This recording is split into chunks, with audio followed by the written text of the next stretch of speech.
$800 a month. That is what some retirees in this country are living on right now. Not in a cardboard box, not in the back bedroom at their daughter's house. Real houses, real quiet, real towns you have never heard of, and you have never heard of them because you were not supposed to. You have been sold an idea about retirement. The idea is a savings account, a golf cart, and a 55-plus community with a clubhouse and a monthly fee. I want you to consider that the idea is a sales product because the actual way out is a list of small towns nobody talks about, where the rent runs $400 to $600, where the state does not touch your check, and where the county forgot to raise everything into the stratosphere along with the rest of the country. 10 towns, 10 places where Social Security still means security. One of them sits underneath a 200-ton boulder that is chained to the mountain so it will not roll into town. One of them is so far out that the deer outnumber the people and the nearest big store is in another state. And one of them will freeze your property tax bill the year you turn 65 and leave it frozen until the day you die. Now, before I get into it, I need to tell you who I am and why I am the one telling you, because it matters. You do not need a financial advisor for any of this. You do not need a retirement calculator. You do not need $600,000 in an account somewhere. You do not need a realtor, and I say that as one. You need a county map and 4 phone numbers. My name is Ray Callahan. I sold houses for 31 years, mostly the Carolinas, and up into East Tennessee, somewhere north of 1,100 closings. And in those 31 years, I put a lot of good people into 55-plus communities, couples in their 60s, widows, folks who had worked 40 years and done everything right. I never once told a single one of them about the towns I'm about to name. My knees are bad from 31 years of walking people through houses in July, and my wife will tell you I still slow down for an open house sign like a dog for a squirrel. But that is the thing I think about, not the deals I lost, the ones I closed. Now here is the part that ought to bother you. Those 55-plus communities that get recommended to you, the active adult places with the brochure and the model unit and the woman who walks you through it, those developers pay a commission to the agent who brings you in. Some of them pay a bonus on top of that. There are referral programs where an agent gets paid for handing over your phone number and never showing up again. Nobody in that building is on your side of the table. Everybody in that building is paid by the seller. Now put a number on it. 3% of a $340,000 unit is a bit over $10,000. 3% of a $60,000 house in a county nobody has heard of is $1,800, split with a brokerage minus fees and gas on the same amount of paperwork. There is no meeting. There is no conspiracy. There is just an incentive, and an incentive works every single day without anybody having to agree to anything. I am retired. I do not hold a license anymore. Nobody pays me a co-op split or a referral fee or a bonus. That is the only reason this video exists. By the end of it, you will have all 10 towns, the specific thing wrong with each one, the tax mechanism that actually does the work, and the 2 drives you have to measure before you buy anything. Those 2 drives are worth more than the list. I will get to them. Here is the reframe that makes the rest of this make sense. Your check is not too small. Your county is too expensive. That is the whole thing. Everybody talks about retirement as an income problem. It is not an income problem. It is a location problem, wearing an income problem's coat. Same check, same person, same groceries, and the same doctor visits. Move that check 3 states over, and it goes from 90% of your money out the door every month to 50%. Nothing about you changed. The ground under you changed. And the number that decides it is not rent. Everybody looks at rent. The number is your 4 fixed costs. property tax, insurance, utilities, and the drive to a hospital, which does not look like money until the day it is all of your money. I did not work that out myself. My first broker was a man named Dale Whitmire, who had been selling farms since 1958. Dale did not carry a briefcase. He carried a county map, folded down to a square, in his back pocket, gone soft as an old shirt from being opened and closed. Before the house, before comps, before anything, he sat down with that map and found 4 things: where the water comes from, where the sewer goes, who owns the road, how far to the hospital. He called it reading the ground. The house is the last thing you look at, he told me, because the house is the only thing on the whole list you can change. So what is the actual mechanism here? Why does a check that fails in one place work in another?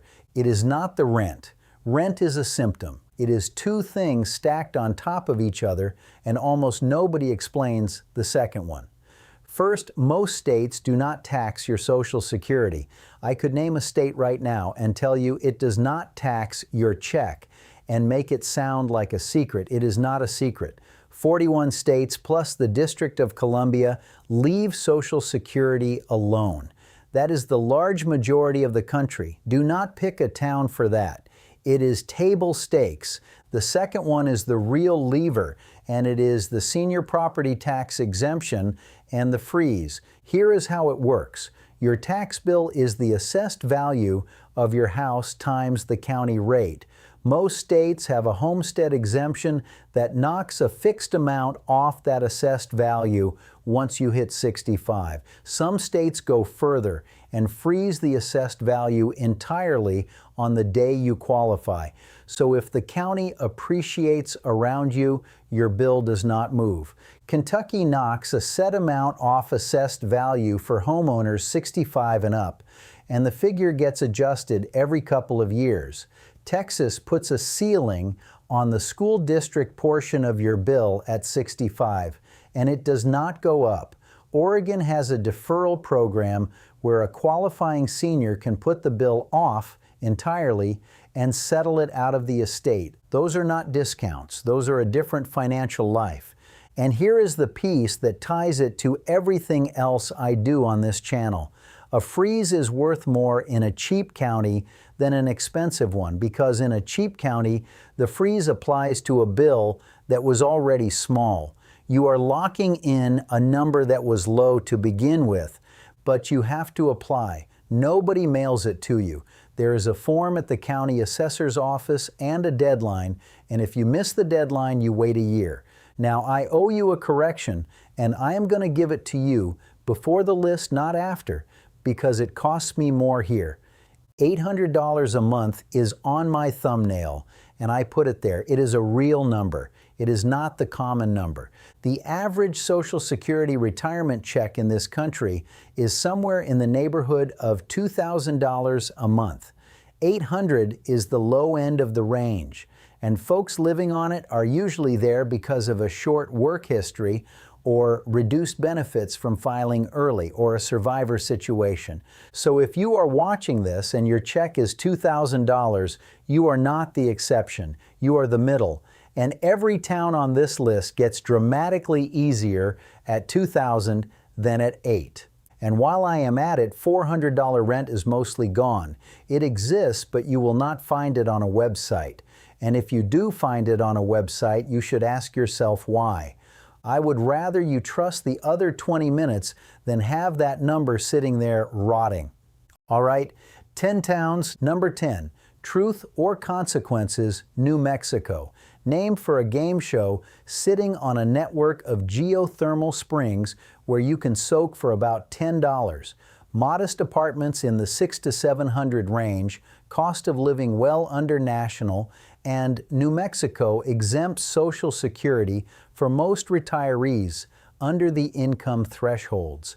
What is wrong with it is the summer, triple digits, and the wind does not cool you, it sands you. Also, this is genuine desert. Ask about water before you ask about anything else.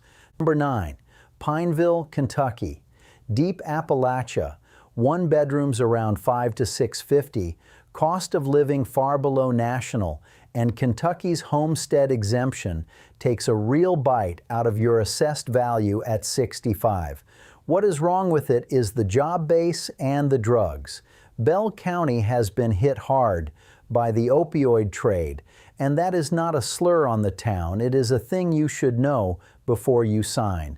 Also, the humidity in August will make you question your judgment. Number 8, Bonners Ferry, Idaho, far north near the Canadian line.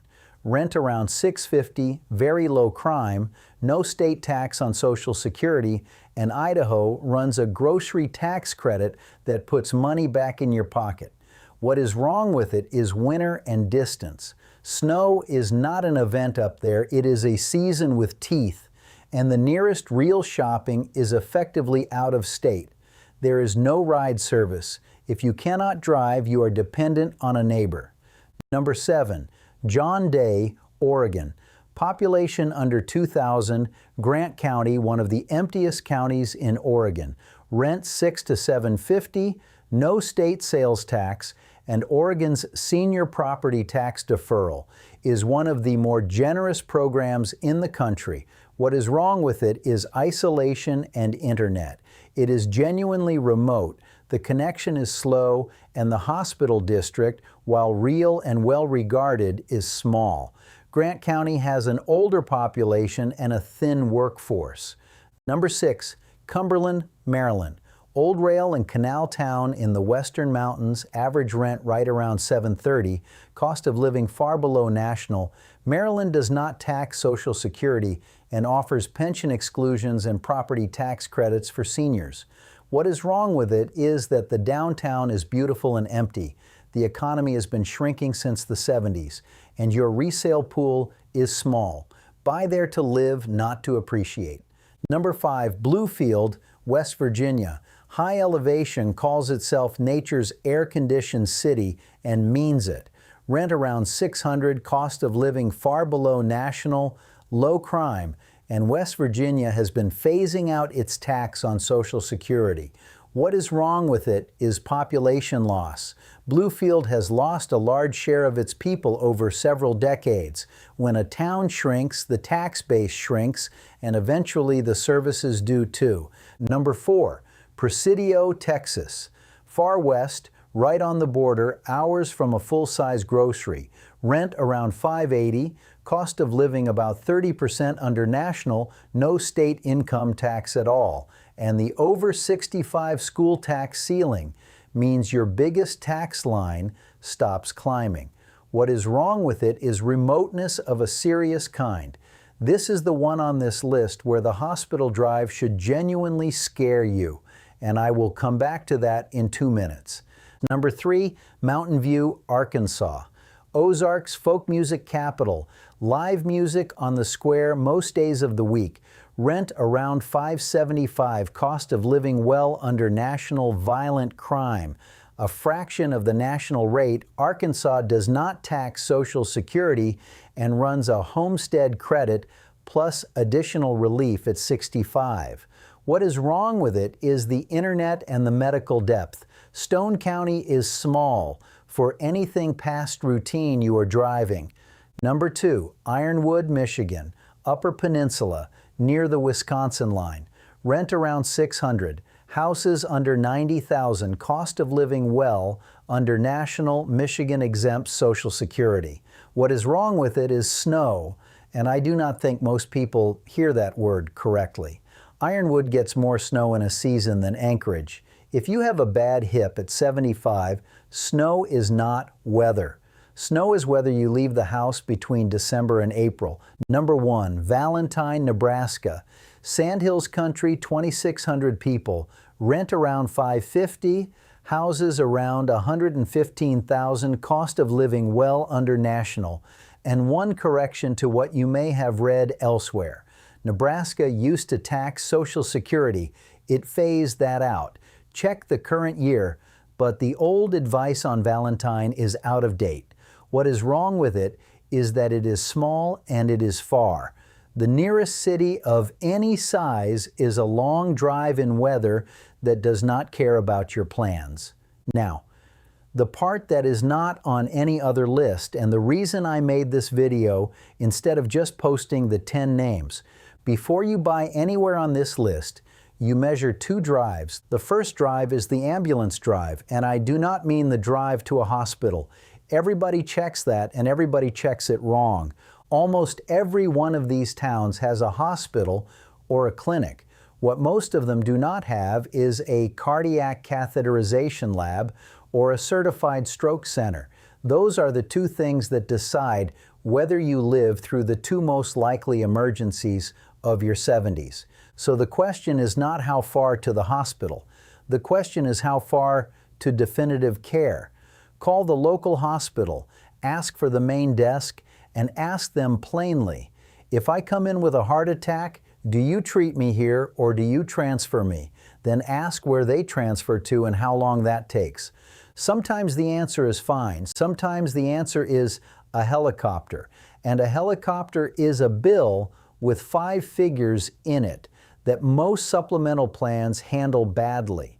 And more than 100 rural hospitals in this country have closed or stopped doing inpatient care since 2010. The one you check today is not guaranteed to be there in 11 years. Ask how many beds. Ask if they have had a service line close recently. They will tell you. So the second drive is the one nobody puts in a video, so I will. It is the drive your daughter makes.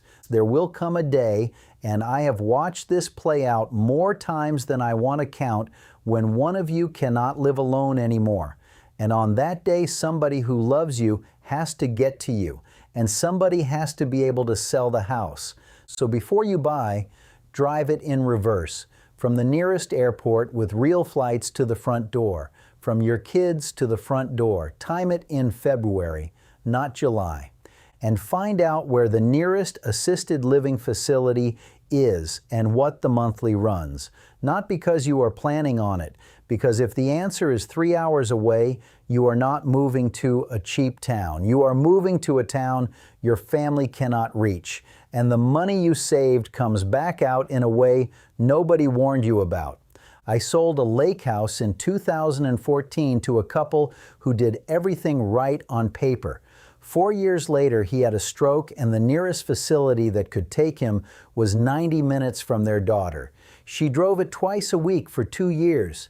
They sold the house at a loss to be near her. Nobody in that transaction did anything wrong, including me. That is what bothers me about it. Nobody paid me for this. There is no link in the description. I do not have a license anymore. I cannot represent you or refer you, and no developer, community, or brokerage has any relationship with me whatsoever.